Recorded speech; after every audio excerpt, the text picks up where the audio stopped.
Hello అందరికీ ఈరోజు recipe khichdi ఇంకా మిక్స్డ్ రైతా. నా చిన్నప్పటి నుండి కిచిడి అంటే నేను ఇలాగే తిన్నాను. మా అమ్మ చాలా బాగా చేస్తారు దీన్ని.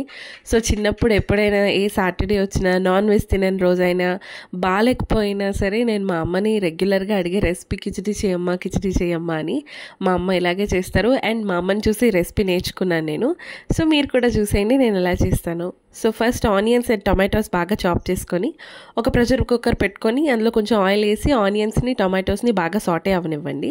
తర్వాత 2 చిన్న చెక్కలు, 4 లవంగాలు, డిపెండ్స్ ఆన్ ద క్వాంటిటీ. నేను ఇప్పుడు చేసేది ఇద్దరికి సరిపోతుంది. సో దాన్ని బట్టి మీరు క్వాంటిటీని పెంచుకోండి. అండ్ ఒక టీ గ్లాస్ నిండా పెసరపప్పు వేసుకొని బాగా కొంచెం రోస్ట్ అయ్యాక మీకు క్వాంటిటీకి తగ్గట్టు వాటర్ వేసుకోండి. ఒక గ్లాస్ బియ్యంకి 2 గ్లాసెస్ ఆఫ్ వాటర్ అలా అడ్జస్ట్ చేసుకోండి.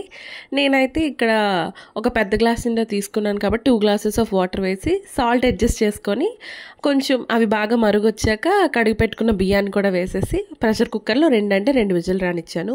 అంతే, యమ్మీగా కిచిడి రెడీ అయిపోయింది. స్పైసీగా భలే ఉంటుంది. అండ్ మర్చిపోయాను, మిర్చి వేసుకోవాలి, కారం వేయకూడదు. మీ టేస్ట్ బడ్స్కి తగ్గట్టు మిర్చి అడ్జస్ట్ చేసుకోండి. నేనైతే కొంచెం ఎక్కువ వేసుకున్నా. అండ్ కమింగ్ టు రైతాకి వచ్చేస్తే, ఇది మిక్స్డ్ రైతా అని ఎందుకన్నా అంటే, నార్మల్గా రైతా అంటే అందరూ ఆనియన్స్ లేదంటే కొంచెం క్యారెట్ ఇవే వేస్తారు. బట్ నేను అలా కాదు.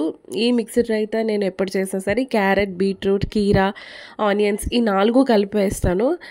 చాలా బాగుంటుంది కూడా. అంటే నాలాగా కొంచెం సలాడ్ లవర్స్, కర్డ్ లవర్స్కి అయితే బాగా నచ్చుతుంది. రెగ్యులర్ పీపుల్కి నచ్చకపోవచ్చు.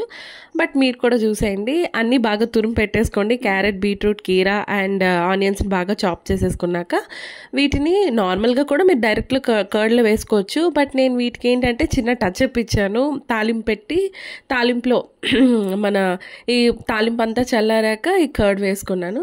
అంతే, కొంచెం డిఫరెంట్ టేస్ట్లో ఉంటుంది. మీరు కూడా ట్రై చేయండి. ఇది కూడా ఒక కొత్త టేస్ట్, చాలా బాగుంటుంది కూడా. కొంచెం ఆవాలు చుట్టుపట్ల అయ్యాక తురుము పెట్టుకున్నవన్నీ వేసేసి బాగా కొంచెం రోస్ట్ అయ్యాక మంట ఆఫ్ చేసేయండి. ఫ్లేమ్ అంతా తగ్గిపోయాక ఆ తర్వాత కర్డ్ వేయండి. ముందే వేసేస్తే కర్డ్ విరిగినట్టు వచ్చేస్తుంది. చాలామందికి అలా నచ్చదు, ఎస్పెషల్లీ నాకైతే అస్సలు నచ్చదు. సో ఫ్లేమ్ అంతా ఆఫ్ చేసేసాక అది చల్లారాక అప్పుడు కర్డ్ యాడ్ చేసుకోండి. సూపర్ టేస్ట్ వస్తుంది. అండ్ మీకు ఈ రెసిపీ నచ్చితే డెఫినెట్లీ ఇంట్లో ట్రై చేయండి. ఏదైనా సాటర్డే ఒకరోజు అలా అనుకొని ఈ 2 రెసిపీ కలిపి ట్రై చేయండి. 2 కాంబినేషన్ చాలా బాగుంటుంది. నాకైతే బాగా నచ్చింది. ఎస్పెషల్లీ ఇలా కోల్డ్తో ఉన్నప్పుడు మరీ నచ్చింది. అండ్ ప్లీజ్ నా వీడియోస్ని లైక్ చేయండి, షేర్ చేయండి, ఫాలో కొట్టండి, కంపల్సరీ సబ్స్క్రైబ్ చేసుకోండి. అండ్ నా ఛానల్లో ఇంకా వేరే రెసిపీస్ కూడా పెట్టాను, ఒకసారి వెళ్ళి చూడండి.